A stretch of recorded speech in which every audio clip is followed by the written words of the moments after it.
जहां कांग्रेस सरकार बन जाती है वो राज्य कांग्रेस के शाही परिवार का एटीएम बन जाता है। एटीएम पता है ना, लोग उसमें से पैसे निकालते हैं। एटीएम ये कांग्रेस का एटीएम बन जाता है, शाही परिवार का एटीएम बन जाता है।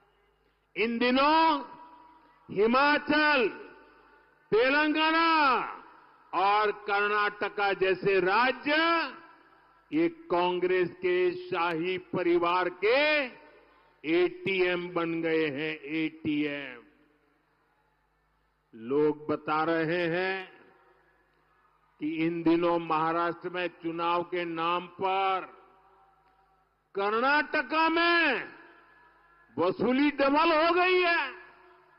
चुनाव महाराष्ट्र में, वसूली डबल हो रही है कर्नाटका में, तेलंगाना में। आरोप है कि कर्नाटका में इन लोगों ने शराब के दुकानदारों से 700 करोड़ रुपए की वसूली कराई है। ನಿನ್ನೆ ಮಾನ್ಯ ಪ್ರಧಾನಮಂತ್ರಿಗಳು ಮಹಾರಾಷ್ಟ್ರದಲ್ಲಿ ಕರ್ನಾಟಕದ ಬಗ್ಗೆ ಮಾತಾಡಿದ್ರು. 700 ಕೋಟಿ ರೂಪಾಯಿ ಹಗರಣ ನಡೆದಿದೆ ಅಂತ. ಯಾವ ದಾಖಲೆ ಏನೂ ಇಲ್ಲ. ಮೊನ್ನೆ ತಾನೇ ನಾನು ಹೇಳಿದ್ದೀನಿ, ನಮ್ಮ ದೇಶದಲ್ಲಿ ಒಂದು ಸುಳ್ಳಿನ ಕಾರ್ಖಾನೆ ಮಾಲೀಕರೇ ಮೋದಿಯವರು ಅಂತ. ಯಾಕೆ ಪದೇ ಪದೇ ಕನ್ನಡಿಗರಿಗೆ ಅವಮಾನ ಮಾಡ್ತಾ ಇದ್ದಾರೆ ಗೊತ್ತಿಲ್ಲ. ಕನ್ನಡಿಗರ ಬೆವರು ಬೇಕು, ಕನ್ನಡಿಗರ ದುಡಿಮೆ ಬೇಕು, ನಮ್ಮ ತೆರಿಗೆ ಬೇಕು, ನಮ್ಮ ಮಾನವ ಸಂಪನ್ಮೂಲ ಬೇಕು, ಮತ್ತೆ ಅವಮಾನ ಬೇರೆ ಮಾಡ್ತೀರಾ ನೀವು. ನಾ ಖಾವುಂಗ ನಾ ಖಾನೇ ದೂಂಗ ಅಂತ ಹೇಳಿದವರು ಇವತ್ತು ಕರ್ನಾಟಕದಲ್ಲಿ ಏನು ನಡೆದಿದೆ ಅಂತ ಅವರು ಉತ್ತರ ಕೊಡಬೇಕಾಗ್ತದೆ. ಅವ್ರ ಸರ್ಕಾರದಲ್ಲಿ ಇದ್ದಾಗ ಏನೇನು ನಡೀತು ಅಂತ ಅವ್ರು ಉತ್ತರ ಕೊಡಬೇಕಾಗ್ತದೆ. ಯಾಕಂದರೆ ಮೋದಿಯವರು ಕೆಲವು ಬಾಡಿಗೆ ಭಾಷಣಕಾರರು ಇದ್ದಾರಲ್ಲ, ಅವರೆಲ್ಲ ಏನು ಹೇಳ್ತಾರೆ, ಮೋದಿಯವರ ಹತ್ರ ತಂತ್ರಜ್ಞಾನ ಇದೆ ಅಂತೆ, ಯಾವ ಡಾಕ್ಟ್ರು ಯಾವ PHCನಲ್ಲಿ ಇರ್ತಾರೆ ಅಂತ ರಾತ್ರಿ ನೋಡ್ಕೊಂಡು ಬಿಡ್ಬೋದಂತೆ. ಮೊನ್ನೆ ಡಿಮಾನಿಟೈಸೇಷನ್ ಸಂದರ್ಭದಲ್ಲೆಲ್ಲ ತಮ್ಗೆ ನೆನಪಿದೆಯಾ?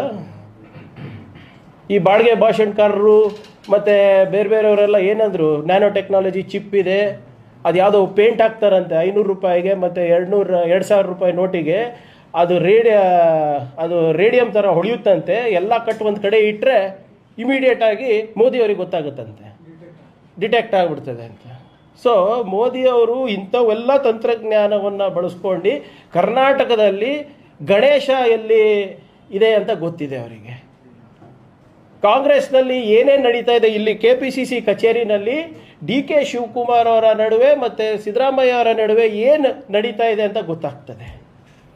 ಆದರೆ ಅವ್ರ ಅಧಿಕಾರದಲ್ಲಿ ಇದ್ದಾಗ ಏನು ನಡೀತು ಅಂತ ಗೊತ್ತಾಗಲ್ವಾ? ನಾವು ಅವ್ರ ಥರ ಹಿಟ್ ಆ್ಯಂಡ್ ರನ್ ಅಲ್ಲ. 700 ಕೋಟಿ ರೂಪಾಯಿ ಹಗರಣ ನಡೆದಿದ್ರೆ ತೋರಿಸಿ, ಚಾಲೆಂಜ್ ಮಾಡ್ತಾ ಇದ್ದೀನಿ ನಾನು ಪ್ರಧಾನಮಂತ್ರಿಯವರಿಗೆ. ಎಲ್ಲ ಇದೆ ಅಲ್ಲ, CBI, IT, ED, Amit Shah ಅವರಂಥವ್ರು ದೊಡ್ಡ ಏನು ಹೋಮ್ ಮಿನಿಸ್ಟರ್ ಇದ್ದಾಗ ದಾಖಲೆಗಳು ಕೊಟ್ಟು ಮಾತಾಡಿ, ಪ್ರಧಾನಮಂತ್ರಿಯ ಕುರ್ಚಿಯ ಘನತೆಗೆ ತಕ್ಕಂಗೆ ಮಾತಾಡಿ.